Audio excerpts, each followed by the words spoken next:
All right, chapter 7 is titled The Westing Game. So if you remember back in chapter 6, we have gotten to the sixth part of the Westing will, the reading of it, that all the heirs, which an heir is, of course, somebody who is expected to earn some money from somebody after they've passed away, they are reading this will. And so now, Flora Baumbach was the only heir to cry. They took a moment of silence to remember their Uncle Sam. Chapter 7, The Westing Game. 8 card tables, each with 2 chairs, were arranged in the center of the game room. Sports equipment lined the walls. Hunting rifles, ping-pong paddles, billiard cues, a full rack, Turtle noticed, bows and arrows, darts, bats, rackets, all looked like possible murder weapons to the jittery heirs who were waiting to be told where to sit. Theo wandered over to the chess table to admire the finely carved pieces. Someone had moved a white pawn. Okay, he'll play along. Theo defended the opening with a black knight. On hearing Plum's throat-clearing signal, Seidel Pulaski switched the painted crutch to her left armpit and flipped to a fresh page in her notebook. Shh! 7th. And now, dear friends, relatives, and enemies, the Westing game begins. The rules are simple. Number of players, 16, divided into 8 pairs. Each pair will receive $10,000. Each pair will receive 1 set of clues. Forfeits. If any player drops out, the partner must leave the game. The pair must return the money. Absent pairs forfeit the $10,000. Their clues will be held until the next session. Players will be given 2 days' notice of the next session. Each pair may then give 1 answer. Object of the game? To win. Did you hear that, Crow? Otis Amber said excitedly. $10,000. Now aren't you glad I made you come, huh? Shh! That was Turtle. The object of the game was to win. She wanted to win. 8th. The heirs will now be paired. When called, go to the assigned table. Your name and position will be read as signed on the receipt. It will be up to the other players to discover who you really are. 1.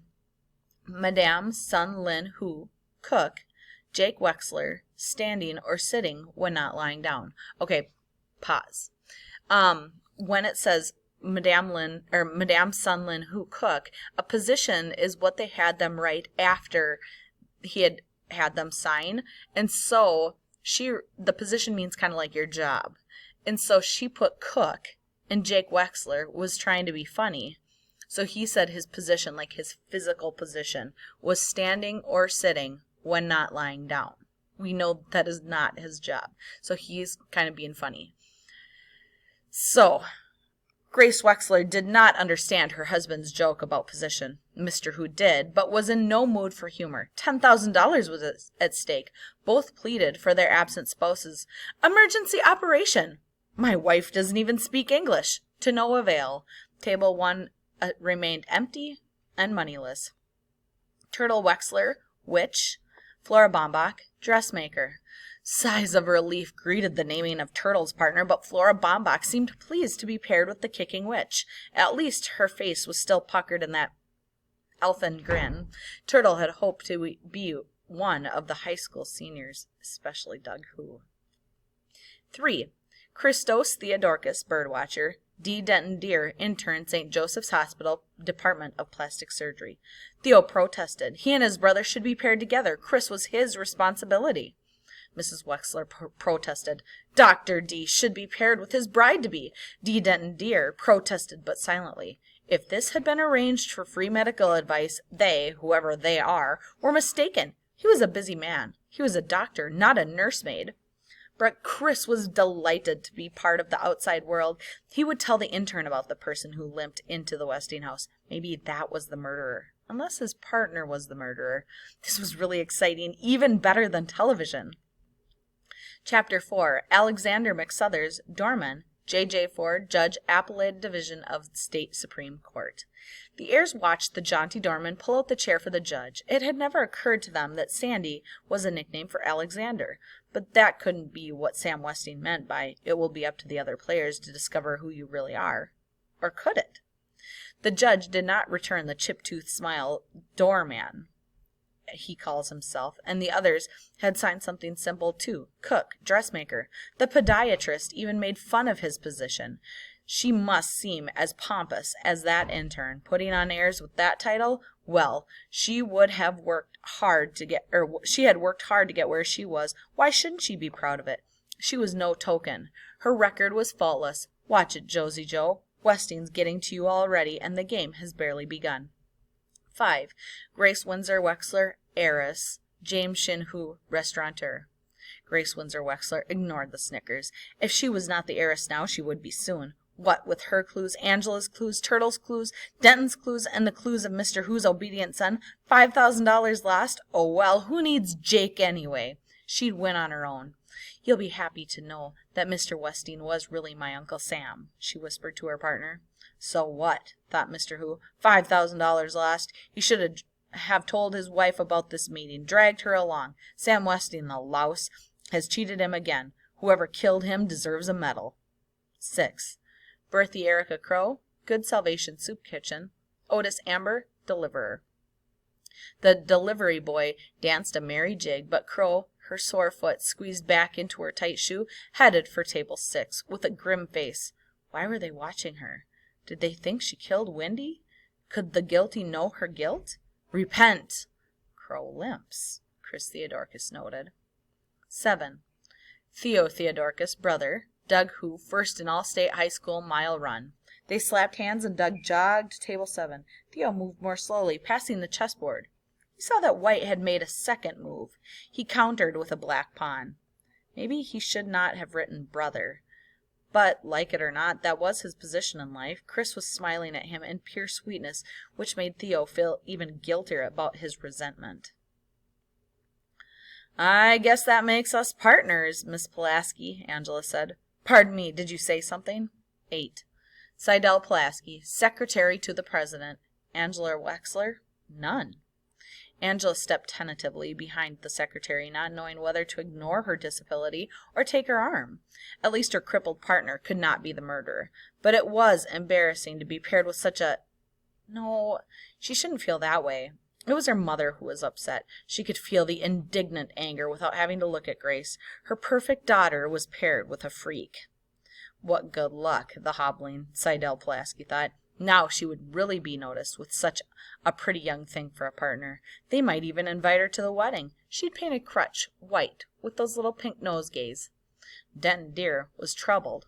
What in the world did Angela mean by nun?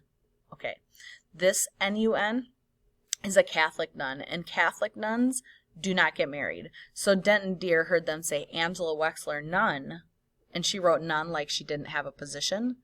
And instead, he just heard it, so he was thinking nun, like a Catholic nun, like, wait a second, is she not wanting to get married to me? Once again, Edward Jennings Plum cleared his throat. Nasal drip, Denton Deer whispered, confiding the latest diagnosis to his partner. Chris giggled. What's the crippled kid so happy about? The intern wondered. 9th, money. Each pair in attendance will now receive a check for the sum of $10,000.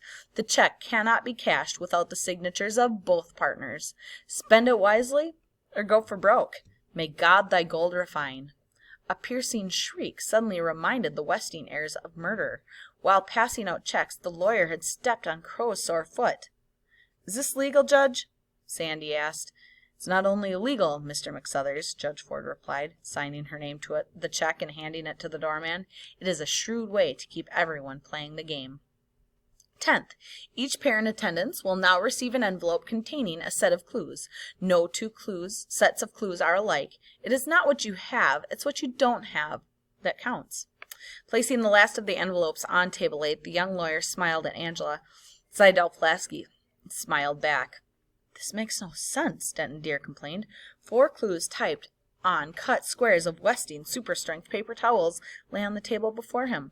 Arms and elbows at odds, fingers fanned, Chris tried to rearrange the words in some grammatical, if not logical order. Hey, watch it! The intern shouted as one of the clues wafted to the floor. Flora Baumbach leaped from her chair at the next table, picked up the square of paper, and set it face down before the trembling youngster. I didn't see it, she announced loudly. I really didn't see it. She repeated under the questioning gaze of her partner. Turtle Wexler, which? The word she had seen was plain. The players protected their clues more carefully now. Hunched over the tables, they moved the paper squares this way and that way, mumbling and grumbling. The murderer's name must be there, somewhere. Only one pair had not seen their clues. At table 8, Seidel Pulaski placed one hand on the envelope and raised a finger to her lips and tilted her head toward the other heirs. Just watch and listen, she meant. She may be odd, but she's smart, Angela thought. Since each pair had a different set of clues, they would watch and listen for clues to their clues. Hee! The delivery boy slapped his partner on the back. That's us, old pal. Queen Crow and King Amber. Was this on or no? Doug Who turned a clue upside down and then right side up again. Theo jabbed an elbow in his ribs and turned to see if anyone had heard. Angela lowered her eyes in time. J.J. Ford crumbled the clues in her fist and rose in anger. I'm sorry, Mr. McSuthers. Playing a pawn in this foolish game is one thing, but to be insulted with minstrel show dialect? Please, Judge, please don't quit on me, Sandy pleaded. I'd have to give back all that money. It would break my wife's heart and my poor kids. Judge Ford regarded the desperate doorman without pity. So many had begged before her bench. Please, Judge, I lost my job, my pension. I can't fight no more. Don't quit just because of some nonsensical words. Sticks and stones can break my bones, but words'll never hurt me, she had chanted as a child. But words did hurt. But she was no longer a child, nor a hanging judge. And there was always a chance. All right, Mr. McSuthers, I'll stay. J.J. Ford sat down, her eyes sparkling with wickedness, and will play the game just as Sam Westing would have played it. Mean. Flora Baumbach squeezed her eyes together and screwed up her face. She was concentrating. Have you memorized them yet? Turtle didn't like the way Otis Amber's scrawny neck was swiveling high out of his collar. And what was Angela staring at? They make perfect sense to me, Turtle said. One by one she put the clues in her mouth, chewed and swallowed them. Gibberish, Mr. Who muttered. Grace Windsor Wexler agreed. Excuse me, Mr. Plum, but what are these clues to? I mean, exactly what are we supposed to find? Purple waves? Sandy joked with a wink at Turtle. Mrs. Wexler uttered a cry of recognition and changed the order of two of her clues. Still gibberish, Mr. Who complained. Other players pressed the lawyer for more information. Ed Plum only shrugged. Then can you please give us copies of the will? A copy will be on file, Judge Ford began. I'm afraid not, Your Honor. The lawyer said. The will not. I mean, the will? He paused and tried again. The will not be filed until the first of the year. My instructions specifically state that no heir is allowed to see any of the documents until the game is over. No copy? That's not fair. But wait, they did have a copy. A shorthand copy. Seidel Pulaski had plenty of attention now. She smiled back at the friendly faces, revealing a lipstick stain on her front teeth. Is there some sort of last sentiment? Sandy asked Plum. I mean, like the intern says, nothing makes any sense. 11th. Senseless, you say?